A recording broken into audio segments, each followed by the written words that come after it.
जय हिंद दोस्तों। मैं विकास कुमार चौधरी ज्ञान स्काई इंस्टीट्यूट में आपका स्वागत करता हूं। आज का हमारा वीडियो है नई शिक्षा पद्धति 2020 के बारे में। बहुत ज़रूरी था इसे चेंज होना। 1986 के बाद से ही इसके बदलाव को देखा जा सकता था और समझा जा सकता था, लेकिन 34 सालों के बाद आखिरकार ये चीज़ें लागू होने जा रही है।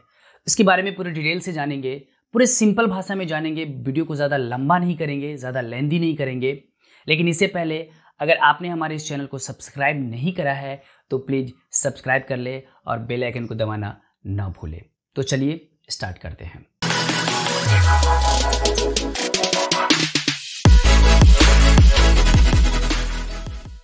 नई शिक्षा नीति 2020 में जो सबसे पहले जानना जरूरी है वो है 10+2 का खत्म होना। जी हाँ, 10+2 के सिस्टम को खत्म कर दिया जाएगा और उसके जगह पे 5+3+3+4 वाले सिस्टम को लागू किया जाएगा। आखिर ये है क्या, इसके बारे में हम इस ग्राफिक्स की मदद से जानते हैं।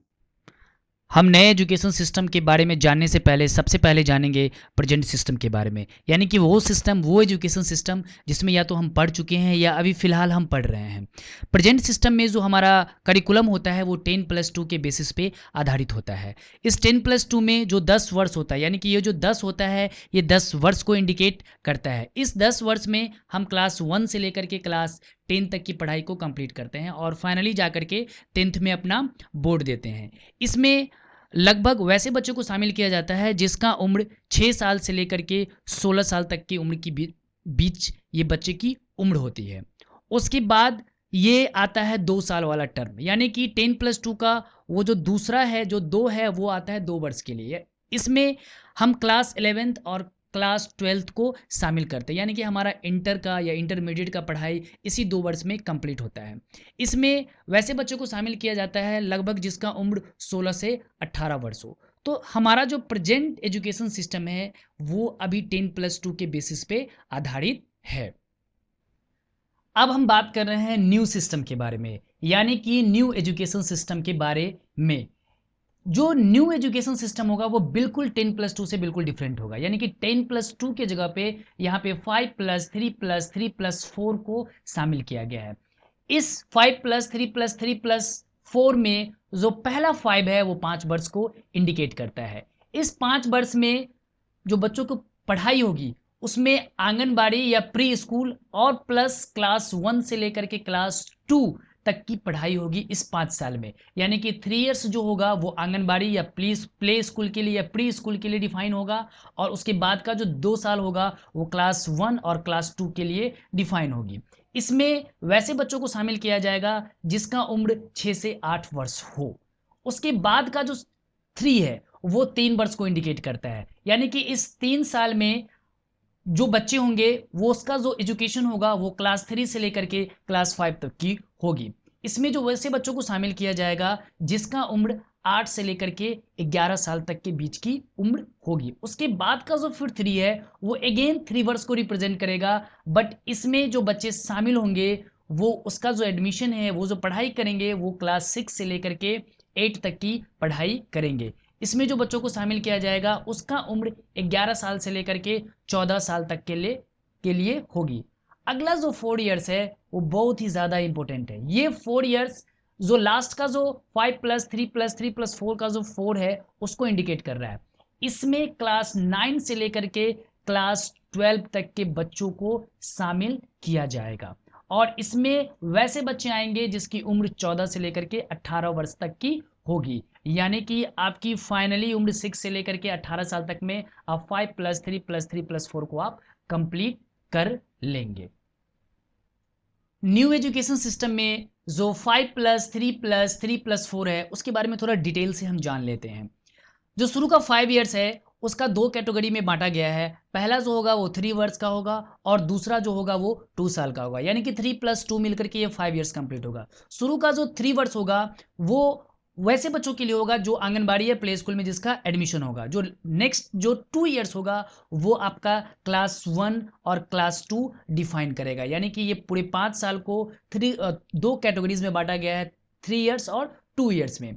ये टोटल 5 वर्ष को जो है फंडामेंटल स्टेज कहा गया, यानी कि फंडामेंटल स्टेज होगा और इस स्टेज में आपका जो एजुकेशन होगा वो मल्टी लेवल प्ले या फिर एक्टिविटी बेस्ड आपकी लर्निंग होगी। यानी कि आपका टोटल फोकस, आपके एजुकेशन का टोटल फोकस होगा मल्टी लेवल प्ले के आधार पे, और आपको आपके अंदर की जो एक्टिविटी है उसको बाहर निकाल करके या एक्टिविटी के द्वारा हम कह सकते हैं कि आपको एजुकेट किया जाएगा शुरू का जो 5 इयर्स होगा। उसके बाद का नेक्स्ट 3 इयर्स, इसको जो है प्रिपरेटरी स्टेज कहा गया है। इस प्रिपरेटरी स्टेज में जो आपको एजुकेशन दिया जाएगा वो होगा पढ़ाई लिखाई खेल कूद से जुड़ी, यानी कि आपको खेल खेल में पढ़ाया जाएगा, खोज पूरक एक्टिविटी होगी, उस पर बेस्ड होगा, इंटरैक्टिव लर्निंग होगी, यानी कि आपको पूरा एक ऐसा लर्निंग दिया जाएगा जो रट्टा बेस्ड नहीं होगा।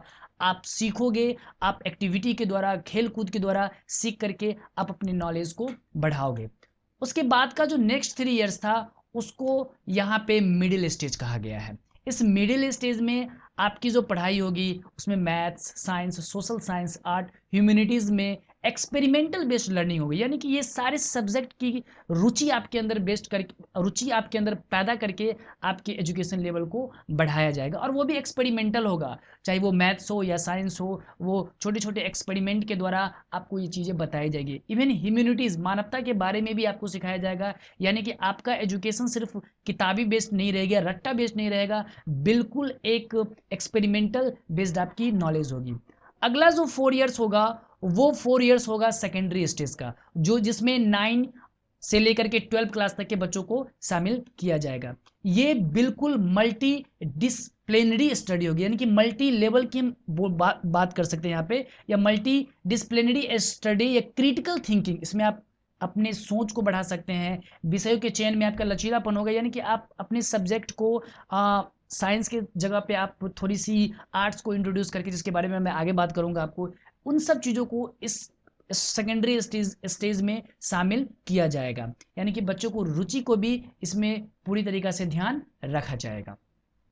लास्ट के जो 4 इयर्स इंक्लूड किए गए, जिसमें 5+3+3+4, जो लास्ट का 4 है वो 9th से 12 क्लास के लिए है। सबसे बड़ी बात यह है कि इस 9th से 12 क्लासों के लिए सेमेस्टर की व्यवस्था कर दी गई है, यानी कि साल में आपको हर एक ईयर्स के लिए, यानी कि 9th के लिए भी 2 टाइम्स, 10th के लिए भी, 11th के लिए भी और 12th के लिए भी आपको 6 मंथ पे एक सेमेस्टर की एग्जामिनेशन देनी होगी, यानी कि पर ईयर आपका 2 सेमेस्टर का एग्जामिनेशन होगा, और उस सेमेस्टर में प्राप्त किए गए अंकों को मूल अंकों के साथ जोड़ दिया जाएगा। यानी कि अगर आप 9th में हैं और 2 सेमेस्टर आप एग्जाम देते हैं और फाइनल जो आपका 9th का रिजल्ट बनेगा वो दोनों सेमेस्टर के मार्क्स को इंक्लूड करके बनेगा। बहुत ही अच्छी व्यवस्था है ये, और बेसिकली इन सारी व्यवस्थाओं में साइंस टेक्नोलॉजी पे सबसे ज़्यादा जोर दिया जाएगा, यानी कि बच्चे रट नहीं सकते हैं, आप अब रट करके नहीं पास कर सकते हैं। पहले ऐसा होता था कि बच्चे 8 या 9th या 7th में अच्छे तरीके से पढ़ाई नहीं करते थे, डायरेक्टली एज होने पे 15 या 16 ईयर्स होने पे वो डायरेक्ट मैट्रिक का एग्जाम फॉर्म भर देते थे और पास भी हो जाते थे, लेकिन वो शिक्षा हमारी किसी काम की नहीं होती थी। लेकिन अब इन सब चीज़ों के लागू होने के बाद अमूमन उस पर लगाम लगाया जा सकता है। 10th क्लास में बोर्ड की अनिवार्यता को भी खत्म करने की कोशिश की जा रही है, यानी कि बोर्ड सिस्टम हो सकता है खत्म हो जाए, 12th में बोर्ड होगा। इसके अलावा जो बहुत ही अच्छी चीज़ें जोड़ी गई है वो जोड़ी गई है कि आप कोई भी, अगर आप 12th में जाते थे तो आपका जो सब्जेक्ट होता था, अगर आप साइंस ले रहे हैं तो आप आर्ट्स इंक्लूड करके नहीं पढ़ सकते थे, यानी कि आप फिजिक्स अगर पढ़ रहे हैं और आपको अगर हिस्ट्री पढ़ने का मन हो तो आप नहीं कर सकते थे।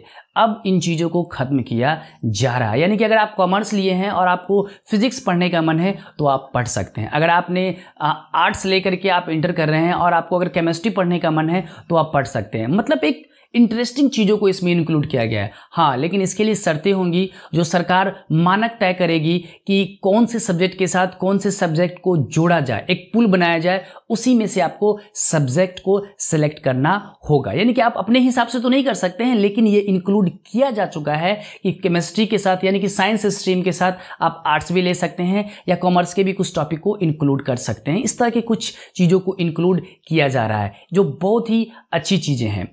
इसके अलावा जो मेन चीज़ें हैं ग्रेजुएशन, यानी कि आप अगर हायर एजुकेशन में जाते हैं, आप ग्रेजुएशन में जाते हैं, तो ग्रेजुएशन में होता क्या था जनरली कि अगर आपने 3 इयर्स का बैचलर डिग्री है, आप सपोज कि बीएससी कर रहे हैं और 3 इयर्स का आपका बैचलर डिग्री है, और आप अगर 1 साल करके किसी फाइनेंशियली वजह से या किसी भी वजह से आप ड्रॉप कर देते हैं उस पढ़ाई को, तो अगर आप 2 साल के बाद 3 साल के बाद अगर आप फिर से करना चाहें तो फिर से आपको फर्स्ट ईयर में करना होता था। लेकिन अब ऐसा नहीं होगा। अगर 1 साल के बाद अगर आप छोड़ते हैं तो आपको एक डिग्री मिलेगी, आपको एक सर्टिफिकेट का डिग्री मिलेगी।